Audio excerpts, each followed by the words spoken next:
নমস্কাৰ। জয় গুৰু শংকৰ। জয় গুৰু জগত গুৰু। জয় গুৰু শংকৰ গুৰু।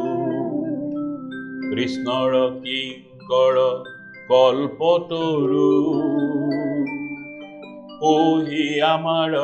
পৰম গুৰু। ওহি আমাৰ পৰম নিজস্ব পৰিকল্পনাৰে নিৰ্দিষ্ট জোখৰ জখাৰ যোগাৰ কৰি আকন আচৰি গছৰ এঙাৰৰ গুৰি নেমুৰ ৰসত তিয়াই থৈ ইয়াক শুকুৱাই বাঁহৰ চুঙাত ভৰাই জামুকি লগাই মতা চক্ৰবান ফুলজাৰি আদি বিভিন্ন আতচবাজি প্ৰস্তুত কৰি নাট্যানুষ্ঠানৰ আৰম্ভণিতেই এনে আতচবাজি বিভিন্ন ৰঙৰ পোহৰেৰে উপস্থিত স্বৰূপ দৰ্শক স্বৰূপ প্ৰজাজনক চমক দি নৃত্য গীত খোল তাল বাদ্যৰ দ্বাৰা মুখত বচন নোহোৱাকৈ কেৱল অভিনয়ৰ মুদ্ৰা ভংগীৰে নিজেই চিত্ৰকৰ খনিকৰ সূত্ৰধাৰ গায়ক বাদক অভিনেতা নাট্যকাৰ ৰূপেৰে প্ৰথমে ধেমালি তাৰ পিছত ৰাগ ধেমালি চতুবৰ ধেমালিৰে ঘোষা গোৱাৰ অন্তত শ্লোক নাট সূত্ৰ ভটিমা আৰু তিমিৰ বায়ুমণ্ডলী মেঘমণ্ডলীৰ উদাত্ত ৰাগ টানি বৈকুণ্ঠৰ অংকিত দৃশ্যসমূহ প্ৰদৰ্শন কৰিবলৈ আৰু লক্ষ্মী সৰস্বতী আদি প্ৰয়োজন হোৱা নাৰী চৰিত্ৰৰ বাবে কেইজনমান পুৰুষক তিৰোতা সজাই 14 পাৰিষদৰ সদস্য হিচাপে ক্ৰমে সুনন্দ কুমুদ নন্দ পুষ্পদন্ত প্ৰবল বিজয় জয় উতবন জয়ন্ত বিশ্বকসেন কুমুদাক্ষ শ্ৰুতদেৱ গৰুড় আৰু শক্তিকক যথাস্থানত স্থান দি নৃত্যশৈলীৰ বিভিন্ন মুদ্ৰাৰ জৰিয়তে নাটৰ বাক্য বচনৰ ওপৰত ভাৱৰীয়াসকলক অভিনয় কৰিবলৈ দি গীতাংশ আৰু শ্লোকৰ ভাৱাৰ্থ নৃত্যৰ মাজেৰে প্ৰকাশ কৰি নিজেই পাগ ঘূৰি জামা খাৰু চেলেং নুপুৰ পিন্ধি সূত্ৰধাৰ বা বৰবায়ন হৈ নটা খোল একেলগে বজাই প্ৰদৰ্শন কৰা এই চিহ্নযাত্ৰা নাটত আনকি গৃহৰ দাসী চন্দৰীয়াইৰ পুত্ৰ থৰজাকো বিশিষ্ট চৰিত্ৰত অভিনয় কৰিবলৈ সুযোগ দিয়াৰ লগতে অস্পৃশ্য বুলি গণ্য কৰা সম্প্ৰদায়ৰ 6গৰাকী ব্যক্তিক লক্ষ্মীৰ ভাও ল'বলৈ নিৰ্বাচিত কৰি জাত পাতৰ অবিহনে সমাজত সকলো দিশতেই একমাত্ৰ যোগ্যতাৰ ভিত্তিত সকলোকে সম অধিকাৰৰ সুযোগ দিয়াৰ ব্যৱস্থাৰ ফলত জনগণৰ মাজত অতিকৈ আপোন হৈ পৰা নাট্যকলাৰ আন আনুষংগিক দিশ যেনে আলোকসজ্জা মুখা সজা পোচাক তথা অন্যান্য আচবাব তৈয়াৰ কৰা কামবোৰ শিকিবলৈ বুজিবলৈ বা কৰিবলৈ অনুপ্ৰাণিত হৈ স্বাৱলম্বী হোৱাৰ পথ বিচাৰি পোৱাই নহয়। গুৰুজনাই ইয়াৰ দ্বাৰা অসমৰ শিল্প কলাৰাজিৰ উৎকৰ্ষ সাধনৰ নিদৰ্শন দাঙি ধৰি বিশ্বৰ প্ৰসিদ্ধ ইংৰাজ কবি সাহিত্যিক নাট্যকাৰ শ্বেক্সপিয়ৰে 1587 খ্ৰীষ্টাব্দত ইংলণ্ডত প্ৰথম অভিনয় জীৱনৰ পাতনি মেলা সেই নাট্যকলাতকৈ 100 বছৰ আগতে অৰ্থাৎ 1468 খ্ৰীষ্টাব্দৰ 19 বছৰ বয়সতে 15 শতিকাৰ ভাৰতীয় কিংবা বিশ্বৰ কোনো নাট্যকাৰে ধৰ্মীয় দিশৰ বিষয়বস্তুক নাটকলৈ ৰূপান্তৰিত কৰি জনগণক ধৰ্মৰ প্ৰতি আকৰ্ষিত কৰাৰ আগতেই অসমত নাট্য আন্দোলনৰ এনে ভেটি গঢ়াই নহয়। চিত্ৰপটত আংগিকতা, চিত্ৰাংকন, ভূষিত আৰ কাপোৰ ব্যৱহাৰ, মঞ্চ নিৰ্মাণ আৰু প্ৰচাৰৰ ব্যৱস্থা। এই তিনিওটা দিশতে চিহ্নযাত্ৰাৰ বিশ্ব অভিলেখ সৃষ্টি কৰাৰ লগতে আনকি 7 দিন 7 ৰাতি চিহ্নযাত্ৰা উপভোগ কৰি বিস্মিত, অভিভূত, পুলকিত হৈ হেজাৰ হেজাৰ দৰ্শকে এদিন এৰাতি যেন অনুভৱ কৰা তথা এই নাট্যানুষ্ঠানৰ আগে আগে প্ৰদৰ্শন কৰা ৰঙীন আতচবাজীৰ অপূৰ্ব দৃশ্যই ৰাইজক বিমোহিত কৰাৰ বাবে পাছলৈ আতচবাজী প্ৰদৰ্শনৰ জনপ্ৰিয়তা বৃদ্ধি পাবলৈ ধৰাৰ ফলস্বৰূপে অন্যান্য অনুষ্ঠানতো আতচবাজী প্ৰদৰ্শনৰ প্ৰতি মথুৰা, দ্বাৰকা, পুৰী সদৃশ সত্ৰনগৰী বৰপেটাত প্ৰভাৱ পৰাত বিবাহ প্ৰমুখ্যে সামাজিক সাংস্কৃতিক বিভিন্ন উৎসৱ পাৰ্বণত বিশেষকৈ জগত বিখ্যাত ৰং আনন্দৰ সাৰ্বজনীন দৌল উৎসৱৰ গোন্ধৰ দিনাখন সন্ধিয়া পৰত কীৰ্তন ঘৰৰ দৌলগৃহৰ সন্মুখত নাম কীৰ্তনৰ হৰিধ্বনিৰ মাজত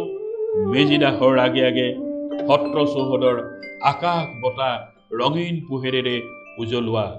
বিভিন্ন আকৃতিৰ বিভিন্ন নামাকৰণৰ আতচবাজীবোৰে সত্ৰ নগৰীৰ সেৱকসকলৰ একাংশই নিজ হাতেৰে তৈয়াৰ কৰিবলৈ লোৱাত পিছলৈ এই পৰম্পৰা অব্যাহত থকাত দৌল উৎসৱৰ সৌষ্ঠৱ বৃদ্ধি হোৱাৰ লগতে সত্ৰ নগৰীত গঢ়ি উঠা ক্ষুদ্ৰ আৰু বৃহৎ আতচবাজী উদ্যোগবোৰে বৰ্তমান আৰ্থিক দিশতো উদ্যোগী যুৱচামক স্বাৱলম্বী হোৱাৰ পথ দেখুৱাৰ ক্ষেত্ৰত গুৰুজনাৰ সেয়া মহান অৱদান বুলি ক'ব পৰাৰ দৰে চৰিত পুথিৰ কোৱা মতে চিহ্নযাত্ৰাৰ গীতৰ বাবে বায়ুমণ্ডলী ৰাগজাত ভাওনাস্থলীৰ কাষতে থকা পাতিহন্দা গছৰ পাত সৰি পৰা, আকৌ মেঘমণ্ডলী ৰাগজাত পুনৰ পাত ওলোৱা, বৰষুণ দিয়া অৰ্থাৎ ৰাগৰ প্ৰভাৱত এনে ঘটনাবোৰ বিস্ময়কৰ বুলি ভবাৰ থল আছে। কিয়নো গুৰুজনাই ৰাগ সাধনাৰে বাবেই অনেক পৰিশ্ৰম কৰি ইয়াৰ মাজত থকা নাদ, স্তুতি, স্বৰ, ৰাম, অলংকাৰ, বৰ্ণ, স্থান, শ্ৰুতিভেদ, বাদী, সম্বাদী তথা গন্ধৰ্ব গীতৰ কথা, নিবদ্ধ, অনিবদ্ধ, প্ৰবদ্ধ, আলাপ্তিৰ ভেদসমূহ ভালদৰে হৃদয়ংগম কৰিব পাৰিছিল বাবেই তেৰাৰ কণ্ঠৰ ৰাগৰ প্ৰভাৱত এনে কাৰ্য সিদ্ধি হৈছিল বুলি ধাৰণা কৰিব পাৰি। কিয়নো ইয়াৰ অবিহনে এনে কাৰ্য হৈ উঠাটো অসম্ভৱ আৰু ৰাগৰ এনে বিচিত্ৰ প্ৰভাৱৰ বাবে গুৰুজনাৰ ভক্তিময় সংগীত ৰাষ্ট্ৰীয় পৰ্যায়ত ধ্ৰুপদী সংগীতৰ ধাৰালৈ উপনীত হোৱাৰ আগতেই অৰ্থাৎ চিহ্নযাত্ৰাৰ নাট্যকলাৰ চাই শিক্ষাগুৰু মহেন্দ্ৰ কন্দলী, সতীৰ্থ ৰামৰামৰ ভাতৃ চতুৰ্ভুজ, কৰ্ণপুৰ, কবিৰত্ন, বিদ্যাৰত্ন, সৰস্বতী আদি ব্ৰাহ্মণ পণ্ডিতসকলেও মুগ্ধ বিমুগ্ধ হৈ তেওঁৰ চৰণত শৰণ মাগিলত গুৰু ভজিবলৈ বিচৰাত গুৰুজনাই পৰম জ্ঞানৰ ওচৰত চিৰমংগলময় সত্য সনাতন সৰ্বনিয়ন্ত্ৰণতা পৰম উত্তম কৃষ্ণযুক্ত শব্দৰ ওচৰত শৰণ দিয়াৰ উদ্দেশ্যে ৰাতিটোৰ ভিতৰতেই ভাগৱতৰ দশম স্কন্ধৰ পৰা মৰ্মলৈ উদ্ধৱ সংবাদ শাস্ত্ৰখন ৰচি থাপনাত ৰাখি নিজৰ পৰিৱৰ্তে কৃষ্ণৰ ওচৰত শৰণ দিয়া ব্যৱস্থাৰে সমাজৰ বিজ্ঞ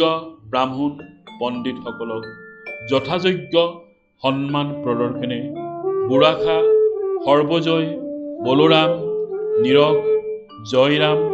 হৰিদাস, কানিয়া, হৰিহৰ আদি ভূঞাগণক শৰণ দিয়াত তথা জাত পাতৰ অবিহনে পুৰুষৰ লগতে নাৰীসকলৰ প্ৰতিও সমদৃষ্টি প্ৰদৰ্শন কৰাৰ উদাহৰণ চৰিত পুথিত থকা তথ্যৰ ভিত্তিত জানিব পৰা যায় যে গুৰুজনাই চিহ্নযাত্ৰাৰ প্ৰস্তুতি চলাই হেঙুল হাইতালেৰে বৈকুণ্ঠৰ পথ আঁকি থকা সময়ত কল্পতৰু বৃক্ষডাল ক'ত দিলে বৈকুণ্ঠৰ সৌন্দৰ্যই জীৱন্ত ৰূপ পাব, এই কথা ভাবি থাকোঁতেই দাসী চন্দৰীয়াইয়ে গাপ চাপি আহি বৃক্ষৰ স্থান দেখুৱাই দিয়াত গুৰুজনাই প্ৰকৃত স্থানৰ সন্ধান বিচাৰি পোৱাৰ আনন্দ লাভ কৰাই নহয়। নাৰী জাতিৰ মাজতো যে তেনে জ্ঞান অভিজ্ঞতা থাকিব পাৰে, এই কথাক সন্মান জনাই গুৰুজনাই লগে লগে চন্দৰীয়াইৰ সেই পৰামৰ্শ মানি লোৱাৰ দ্বাৰা নাৰীৰ প্ৰতি দেখুওৱা এনে আন্তৰিকতাৰ বাবে নাৰী সমাজৰ মাজতো জনপ্ৰিয়তা লাভ কৰা আৰু তাৰেই চিন স্বৰূপে উবৰা, বনৰা, ধৈৰ্যা, মাধৱী আৰু চন্দৰীয়াইও পৰম উৎসাহেৰে শৰণ বিচৰাত শৰণ দান দিয়া এই কাৰ্য অব্যাহত ৰাখিও কীৰ্তন ঘোষাৰ প্ৰহ্লাদ চৰিত্ৰত প্ৰহ্লাদে দৈত্য শিশুসকলক গৰীয় কুমাৰকালে ভাগৱত ধৰ্ম বুলি উপদেশ দি এই দৈত্য শিশুসকলকো ছাত্ৰ অৱস্থাৰ পৰাই নৈতিক আৰু আধ্যাত্মিক দিশত দানেৰে কৃষ্ণমুখী কৰিবলৈ অনুপ্ৰাণিত কৰাৰ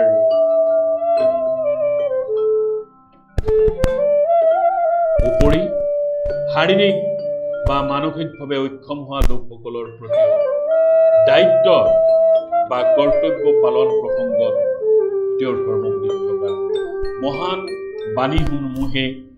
সামাজিক শৃংখলা অটুট ৰখাত অৰিহণা যোগোৱাৰ ফলত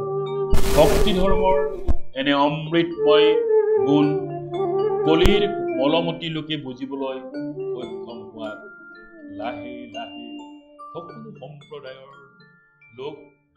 দলে দলে আহি একশৰণ